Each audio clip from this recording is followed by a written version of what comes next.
Saudara petugas gabungan mengevakuasi 3 perempuan dari rumah mereka di Kecamatan Sukodono, Sidoarjo, Jawa Timur. Ketiga anak gadis itu diduga disekap oleh ayah mereka sendiri setelah tidak diperbolehkan keluar rumah.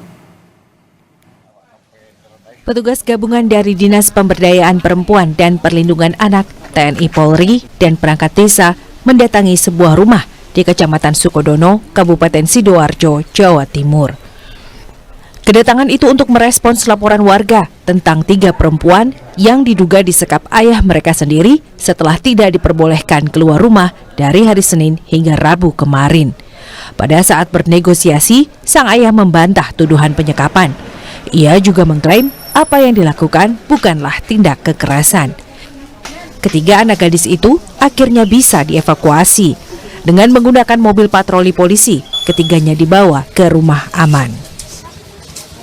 Jadi dia bergaul dengan masyarakat juga kurang, Bapak ini? Kurang, tadi sempat saya sebutkan, seperti sampai naon, sampai aja ya.